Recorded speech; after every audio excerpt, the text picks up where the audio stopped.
ज्ञानर पथरे जड़े साधक को तीनोटी स्तर में सत्यर परिचय कराए। प्रथम स्तर में निज वास्तविक अस्तित्व शरीर मन समुचय भितर पार्थक्य स्थापना कराए।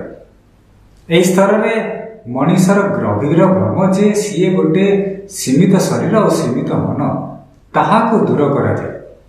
कौन सी कल्पना साहाय्य नुहे किंतु दैनिक अनुभूतिर आधार रे केवल विचार और विवेक को सठिक माध्यम रे व्यवहार करने शिखाई साधक को यह परिचय करा जाए जे एबे पर्यंत सी निजको जहाँ भावी आसुछि ताहा वास्तव रे सी नुहे। एबे पर्यंत आमे प्रथम स्तर उपर चर्चा करि आसिथिले। आजिर चर्चा रे आमे द्वितीय स्तर को आगेबा। एई स्तर रे एबे साधक को परिचय करा दिबो जे से वास्तव रे किए। जेबे गोटे वस्तुटी घरर कणरे पड़ी थाए आउ ताकू साप भावी भ्रमित हो जाए तबे से भ्रम को भांगिबार प्रणाली कौन थाए? प्रथमे परीक्षा कर आउ विचार करी यह स्थापना कर जे से वस्तुटी साप नुहे। तापरे जिज्ञासा से सही वस्तुरे वास्तविक अस्तित्व अनुसंधान करबा। आ पुणी परीक्षा करी पाइबार जे ताहा गोटे रस्सी कि फूलमाला कि गामुछा इत्यादि। ठीक सही भली प्रथम स्तर रे शरीर मन को निज अस्तित्व बोली संपूर्ण भावे रद्द न करि पारिले भी अंततः तुमर से दृढ़ विश्वास उपरे संदेह आसिबा पर ही निज वास्तविक अस्तित्व को बुझिबार जिज्ञासा आसे।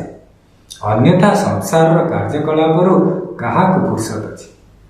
वस्तुटी साप नुहे बरं गोटे रस्सी यार अनुसंधान सहज कहीं सही दुईटी जाक वस्तुंकर अनुभूति तुमर आगुरु अच्छी किंतु एठी आमे कौनसी वस्तुर अनुसंधान करूने बरं से सूक्ष्म मूल सूत्र को चिन्हिबा को चेष्टा करुछे जी सब किछि अनुभूति करुछि।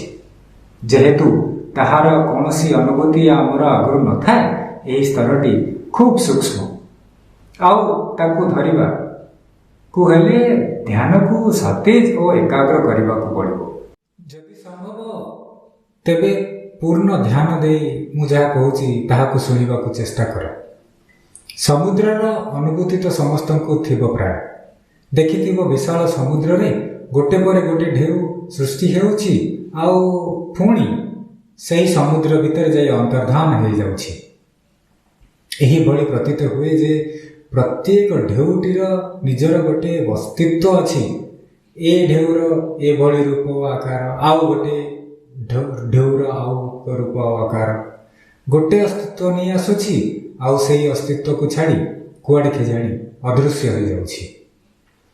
किंतु ठीक से देख ढेउर किछि अस्तित्व नहीं। जहाँ किछि भी अच्छी ताहा केवल केवल समुद्र सबु किछि जल जल व्यतीत किछि भी नहीं। भिन्न भिन्न ढेउर नाम रूप सबु सही जलर ही सादृश्य। सही भली तुमर सबु चिंता मध्य भिन्न भिन्न ढेउ भली गोटे चिंता किछि अस्तित्व भली दृश्यमान हेउछि ता आउ गोटे चिंतार अस्तित्व आउ किछि गोटे चिंता दुखद ता आउ गोटे चिंता सुखद। प्रत्येक विश्वास गोटे चिंता। यही विश्वास जे मु गोटे मनीष शरीर गोटे चिंता।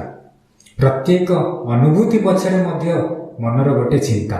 बिना किछि चिंतारे काहाको किछि अनुभूति हेलाणी ना हेबो। निद्रा रे सबु चिंता शेष तो सबु अनुभूति सबु विश्वास मध्य शेष। निद्रा रे जेबे मनर सबु चिंता उभान हो जाउछि संपूर्ण संसार एभली कि ए शरीर ए मन मध्य उभान हो जाउछि सबु किछि शून्य।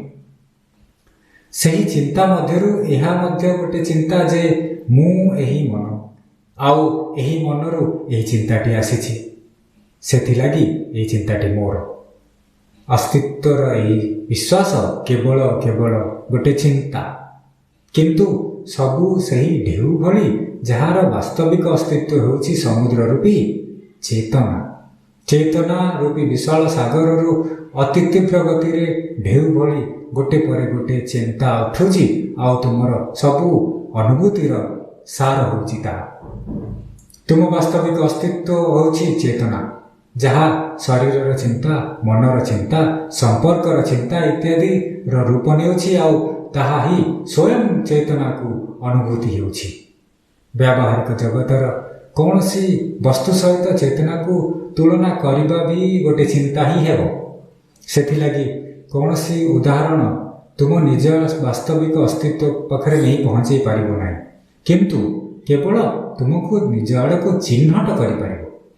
ଯେଭଳିକି ତୁମେ ଆଙ୍ଗୁଳି ଦେଖାଇ ସୂର୍ଯ୍ୟ ଉପରେ ପହଞ୍ଚି ଯାଉନାହିଁ, କିନ୍ତୁ ସୂର୍ଯ୍ୟକୁ ଚିହ୍ନଟ କରିପାର। କିନ୍ତୁ ଏଠି ତଫାତ୍ ଏହା ଯେ ସୂର୍ଯ୍ୟକୁ ଠାବ କଲାବେଳେ ତୁମେ ଅନ୍ୟ ଏକ ବସ୍ତୁକୁ ଚିହ୍ନଟ କରୁଛ, କିନ୍ତୁ ଚେତନାକୁ ଠାବ କଲାବେଳେ ସ୍ୱୟଂକୁ ଚିହ୍ନଟ କରୁଛ। ସେଥିଲାଗି ତୁମ ବାସ୍ତବିକ ଅସ୍ତିତ୍ୱ ଆଡ଼କୁ ଚିହ୍ନଟ କରିନେବା ହିଁ ସ୍ୱୟଂରେ ପହଞ୍ଚିବା ପାଇଁ ଯଥେଷ୍ଟ। କାହିଁକି ନା ସୂର୍ଯ୍ୟ କିମ୍ବା ଅନ୍ୟ କୌଣସି ବସ୍ତୁର ଘଟଣାରେ ସେହି ବସ୍ତୁଟି ତୁମଠାରୁ କିଛି ବ୍ୟବଧାନରେ ଅଛି, କିନ୍ତୁ ତୁମେ ନିଜଠାରୁ କ'ଣ ବ୍ୟବଧାନ? କିଛି ସମୟ ଏହି ବିଚାରଧାରାରେ ରୁହ।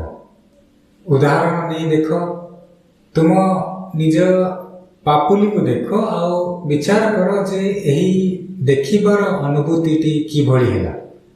କ'ଣ ଏହି ଅନୁଭୂତିର ମୂଳ ଗୋଟିଏ ଚିନ୍ତା ନୁହେଁ? ଆଉ କୌଣସି ଚିନ୍ତାର ବାସ୍ତବିକତା କ'ଣ ସତରେ ଚେତନା ନୁହେଁ? ବିନା ଚେତନାରେ କ'ଣ କୌଣସି ଚିନ୍ତା ବିଦ୍ୟମାନ ରହିପାରିବ? ବିନା ସମୁଦ୍ରରେ ଢେଉ କିଭଳି ବିଦ୍ୟମାନ ହେବ? ଆଉ ଢେଉ ବିଦ୍ୟମାନ ରହିଲେ ବି ତାହା କେବଳ ସମୁଦ୍ର, ତାହା ବ୍ୟତୀତ ଆଉ କିଛି ନୁହେଁ। ସମୁଦ୍ର ଭଳି ତୁମ ବାସ୍ତବିକ ଅସ୍ତିତ୍ୱ ହେଉଛି ଚେତନା, ଆଉ ତୁମେ ହିଁ ସବୁ ଅନୁଭୂତିର ସାର, ଜୀବନର ସାର, ତୁମ ସଂସାରର ସାର। ଆଉ ସେହି ଚେତନାରେ ହିଁ ସବୁ ଚିନ୍ତା, ଶରୀର, ମନ ଉଠୁଛି ଆଉ ପୁଣି ମିଳେଇ ଯାଉଛି। କିନ୍ତୁ ସମୁଦ୍ରଟି ଜଳ, ତ ତାଠୁ ଉତ୍ପନ୍ନ ଢେଉ ମଧ୍ୟ ଜଳ। ତ ଗୋଟିଏ ଢେଉ ଉଠିଲା ପରେ କିଛି ତାକୁ ଜ୍ଞାନ ନଥାଏ ଯେ ସିଏ ଗୋଟେ ଢେଉ, କିନ୍ତୁ ଚେତନା ଶକ୍ତିଶାଳୀ, ତାର ସ୍ୱଭାବ ହେଉଛି ଚୈତନ୍ୟ। ତ କୌଣସି ଚିନ୍ତାଟି ଆସିଲେ ହିଁ ସେହି ଚିନ୍ତାକୁ ନିଜର ଜ୍ଞାନ ରହିବ। ଯେଭଳି ଯଦି ଏହି ଚିନ୍ତାଟି ଆସିଲା ଯେ ମୁଁ ଏଇ କ୍ଷୁଦ୍ର ଶରୀର, ତେବେ ତାହାର ଚେତନା ରହିବ, ଆଉ ତାହା ଅହଂଭାବରେ ପରିଣତ ହେବ, ମୁଁ ମୋର ଧାରଣାରେ ପରିଣତ ହେବ। ମାନିନୀୟ ସବୁ ଢେଉ ଜଳରୁ ଚୈତନ୍ୟ ହୋଇଗଲେ, ତେବେ ଗୋଟେ ବଡ଼ ଢେଉ ଯେବେ ଉଠିବ, ତେବେ ସିଏ ଜାଣିପାରିବ ଯେ ସେ ଗୋଟେ ବଡ଼ ଢେଉ। ତାହାର ଅହଂଭାବ ଆସିବ, ଆଉ ଅହଂଭାବରୁ ହୁଏତ ସିଏ ଆଉ ଏକ ବଡ଼ ଢେଉ ପାଇଁ ଈର୍ଷା ଭାବ କରିପାରେ, ଛୋଟ ଢେଉ ପାଇଁ ଘୃଣା କିମ୍ବା କରୁଣା ସୃଷ୍ଟି ହୋଇପାରେ, ଇତ୍ୟାଦି ଇତ୍ୟାଦି। ଆଉ ସେଇ ଭିନ୍ନ ଭିନ୍ନ ଆଶାରୁ ଭିନ୍ନ କାର୍ଯ୍ୟ କରି ଚାଲିବ, ତାର ସଂସାର ଚକ୍ର ଚାଲି ପଡ଼ିବ। କିନ୍ତୁ ତାର ଭବଚକ୍ରରେ ବନ୍ଦୀ ହେବାର କାରଣ ଏହା ଯେ ସିଏ ଅଜ୍ଞାନରୁ ନିଜର ଗୋଟେ ଅସ୍ତିତ୍ୱ ଗଢ଼ିଦେଲା। ସେ ଯଦି ସେ ଅଜ୍ଞାନରୁ ମୁକ୍ତ ହୋଇ ଯିବ ଆଉ ନିଜର ବାସ୍ତବିକ ଯାହାକି ସମୁଦ୍ର ବୋଲି ଜାଣିପାରିବ, ତ ସିଏ ସେହି ମନ୍ଦ ଧାରଣାରୁ ମୁକ୍ତ ହୋଇପାରିବ। ଠିକ୍ ସେହିଭଳି ମଣିଷ ମଧ୍ୟ ଏହି ମନ୍ଦ ଧାରଣାରେ ପଡ଼ିଯାଏ ଯେ ତାହାର ଗୋଟେ ସୀମିତ ଅସ୍ତିତ୍ୱ ଅଛି, କିନ୍ତୁ ବାସ୍ତବରେ ସିଏ କେବଳ ଚେତନା। ତୁମେ ଢେଉ ଭଳି ସୀମିତ ନୁହେଁ, କିନ୍ତୁ ସେ ବିଶାଳ ଭଳି ସମୁଦ୍ର ଭଳି ଅସୀମ। ସେହି ଚେତନାରେ ହିଁ ଏହି ଶରୀରଟି ଆସିଛି, ଆଉ ସମୟ ଆସିଲେ ସେ ଚେତନାରେ ମିଳେଇଯିବ, ଆଉ ପୁଣି ଆଉ ଏକ ରୂପ ନେଇ ଜନ୍ମ ହେବ। କିନ୍ତୁ ଯଦି ଏହି ଜନ୍ମରେ ହିଁ ତୁମେ ତୁମର ବାସ୍ତବିକ ଅସ୍ତିତ୍ୱର ଜ୍ଞାନକୁ ସମ୍ପୂର୍ଣ୍ଣ କରିପାରିଲ, ତେବେ ବନ୍ଧନରୁ ମୁକ୍ତି ମିଳିବ। ସମୁଦ୍ର ହେଉଛି ସ୍ଥାୟୀ, ବାସ୍ତବିକ ବିଦ୍ୟମାନତା, ଯାହା ଢେଉମାନଙ୍କୁ ବି ବିଦ୍ୟମାନତା ସମ୍ଭବ କରାଏ। କିନ୍ତୁ ଢେଉ ବଡ଼ ହେଉ ଛୋଟ ହେଉ, ପରସ୍ପର ମଧ୍ୟରେ ଧକ୍କା ହେଉ, ସେଥିରେ ସମୁଦ୍ରକୁ କିଛି ପ୍ରଭାବ ପଡ଼େ ନାହିଁ। ଠିକ୍ ସେହିଭଳି ତୁମେ ଚେତନା, ଯାହାକି ତୁମ ସଂସାରର ଯାହା କିଛି ହେଇଛି, ଅଛି କି ହେବାକୁ ଯାଉଛି, ତାହାକୁ ବିଦ୍ୟମାନତା ପ୍ରଦାନ କରେ। କିନ୍ତୁ ଶରୀର ମନର ସୁଖ ଦୁଃଖ ଅନୁଭୂତିରୁ ତୁମକୁ କିଛି ପ୍ରଭାବ ପଡ଼େ ନାହିଁ। ତୁମେ ଅନନ୍ତ, ନା ତୁମର କିଛି ଆଦି ଅଛି ନା ଅନ୍ତ। ବାସ୍ତବରେ ଆଦି ଅନ୍ତ ସୀମ ଅସୀମ ଇତ୍ୟାଦି ସବୁ ସୀମିତ ମନର ଧାରଣା। ତାହା ନିଜ ସୀମିତ ଇନ୍ଦ୍ରିୟରୁ ଯାହା ମାପିପାରେ ତାହାର ପରିପାର୍ଶ୍ୱରେ ସୀମା ଗଢ଼ିଦିଏ, ଆଉ ଯେଉଁଠି କିଛି ମାପିପାରେ ନାହିଁ ତାହାକୁ ଅସୀମ କହିଦିଏ। ଚେତନାରେ ଏସବୁ ଧାରଣାର ସ୍ଥାନ କାହିଁ? ତ ତୁମ ବାସ୍ତବିକ ଅସ୍ତିତ୍ୱର ସ୍ୱଭାବ ହେଉଛି ଅନନ୍ତ, ଅସୀମ, ଚିରସ୍ଥାୟୀତା ଇତ୍ୟାଦି ଗୁଡ଼ିକ କେବଳ ମନର ତୁଳନାତ୍ମକ ଭାଷାରେ ବ୍ୟକ୍ତ କରିବା ପାଇଁ ଶାସ୍ତ୍ର ବର୍ଣ୍ଣନା କରିଛି। କିନ୍ତୁ ବାସ୍ତବରେ ତୁମେ ପରିଶୁଦ୍ଧ, ଆଉ ତାହାକୁ କୌଣସି ଭାଷାରେ ବ୍ୟକ୍ତ କରିହେବ ନାହିଁ। କିନ୍ତୁ ତାହାର ଅର୍ଥାତ୍ ଏହା ନୁହେଁ ଯେ ତାହା କୌଣସି କାଳ୍ପନିକ ସତ୍ତା ଯାହା କିଛି ବିଶେଷ ଘଟଣା ହେଲେ ପ୍ରାପ୍ତ ହେବ, କି ଏଭଳି ସତ୍ତା ଯାହା ତୁମଠୁ ଦୂରରେ। ଏହି ମୁହୂର୍ତ୍ତରେ ତୁମେ ତାହା, ପ୍ରତ୍ୟେକ ମୁହୂର୍ତ୍ତରେ ତୁମେ ସେହି ଚେତନାରୁ ବାହାରି କୁଆଡ଼େ ଯିବ ତାହା ସମ୍ଭବ ନୁହେଁ। କେବଳ ଅଜ୍ଞାନୀ ମନ ତୁମକୁ ତୁମ ନିଜର ପରିଚୟ ଜାଣିବାରେ ବାଧା ଦେଉଛି। ମନ ହେଉଛି ସେହି ଆଇନା ଭଳି କାମ କରେ ଯାହା ତୁମକୁ ତୁମ ଅସ୍ତିତ୍ୱର ପ୍ରତିବିମ୍ବିତ କରାଏ। ସେ ଆଇନାଟି ଯେତେ ସ୍ଥିର ଆଉ ନିର୍ମଳ ହେବ, ତୁମେ ତୁମକୁ ଠିକ୍ସେ ପରିଚିତ କରିପାରିବ। ଆଉ ଚେତନାର ପ୍ରାକୃତିକ ସ୍ୱଭାବ ହେଉଛି ଆନନ୍ଦ। କିନ୍ତୁ ଏହା ଇନ୍ଦ୍ରିୟ ଭୋଗରୁ ସୁଖର ଅନୁଭୂତି ନୁହେଁ, ତାହା ପରିପୂର୍ଣ୍ଣ ଆଉ କ୍ଲାନ୍ତିର ଆନନ୍ଦ ଯାହା ଇନ୍ଦ୍ରିୟ ଭୋଗ ଅଭୋଗରୁ ସ୍ୱତନ୍ତ୍ର। ଏହା ଗଭୀର ନିଦ୍ରା ଅବସ୍ଥାରୁ ଉଠିବାର ଅନୁଭୂତି ସହିତ ତୁଳନା କରିହେବ, କିନ୍ତୁ ସମ୍ପୂର୍ଣ୍ଣ ରୂପେ ତାହା ନୁହେଁ। ସେହି ଅବସ୍ଥାରେ ବିଶେଷ କିଛି ଚିନ୍ତା ନଥାଏ, ସେଥିଲାଗି ଚେତନା ନିଜକୁ ଅନୁଭୂତି କରିବାର ସୁଯୋଗ ମିଳିପାରେ, ଆଉ ତାହା ଆନନ୍ଦ ସହିତ ତୁଳନା କରାଯାଇପାରିବ। ଜଣେ ଯୋଗୀ ଯେବେ ଧ୍ୟାନ ସ୍ଥିତିରେ ସମାଧିକୁ ଯାଏ, ସେବେ ସବୁ ପ୍ରକାର ଚିନ୍ତା, ଏଭଳିକି ମୁଁ ଏ ଶରୀରର ଚିନ୍ତାକୁ ଦମନ କରେ ଆଉ ଶୁଦ୍ଧ ଚୈତନ୍ୟର ସ୍ୱାଭାବିକ ଆନନ୍ଦର ଅନୁଭୂତି ନିଏ। ଜାଗ୍ରତ ଅବସ୍ଥାରେ ତୁମେ ହୁଏତ ନିଜେ ଅନୁଭୂତି କରିଥିବ ଯେ ଯଦି ମନର କୌଣସି ଚିନ୍ତା ନାହିଁ, ତେବେ ଗୋଟିଏ ଅଚିହ୍ନା କ୍ଲାନ୍ତି ଓ ଶାନ୍ତିର ଅନୁଭୂତି ହୁଏ। ହୁଏତ ଏହି ଆନନ୍ଦର ଅନୁଭୂତି କାହାକୁ ମୁହୂର୍ତ୍ତଟିଏ ପାଇଁ ବି ହୋଇଥାଏ, କିନ୍ତୁ ସେ ଯଦି କାହାକୁ ହେଇଛି, ତେବେ ଏହା ସେ ନିଶ୍ଚୟ ବିଶ୍ୱାସ ସହିତ କହିପାରିବ ଯେ ସେହିଭଳି ଆନନ୍ଦ ଆଉ କାହିଁ। ସେଥିଲାଗି ବୁଦ୍ଧ କହିଲେ, ନିର୍ବାଣ ସମମ୍ ସୁଖମ୍ ନାସ୍ତି, ଅର୍ଥାତ୍ ନିର୍ବାଣଠୁ ଅଧିକ ସୁଖ କିଛି ବି ନାହିଁ। ତ ନିଜକୁ ହାଲୁକା କର।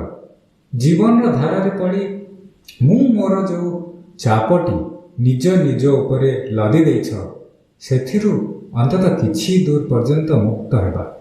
ଶରୀର ମନର ପୀଡ଼ା ଯନ୍ତ୍ରଣା ଇତ୍ୟାଦି ସବୁ ଶରୀର ମନରେ ବିଦ୍ୟମାନ। ତାହାକୁ ଟାଣି ଆଣି ନିଜ ଉପରେ ଲଦିବାର ଅଭ୍ୟାସକୁ ବିଚାର ସହିତ ଧୀରେ ଧୀରେ ଦୂରାଇବା। ତୁମର ବାସ୍ତବିକ ଅସ୍ତିତ୍ୱ ଯାହାକି ଅନନ୍ତ ଓ ଆନନ୍ଦମୟୀ ଚୈତନ୍ୟ, ତାହାର ଆତ୍ମବୋଧ ହିଁ ଏ ମଣିଷ ଜୀବନର ସର୍ବୋଚ୍ଚ ଲକ୍ଷ୍ୟ। ଏହା ବ୍ୟତୀତ ଆଉ ମହତ୍ତ୍ୱପୂର୍ଣ୍ଣ ଉଦ୍ଦେଶ୍ୟ କ'ଣ ବା ହେଇପାରିବ?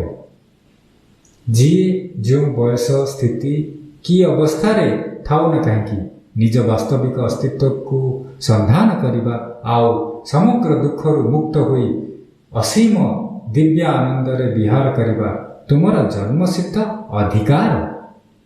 ମଙ୍ଗଳ କାମନା।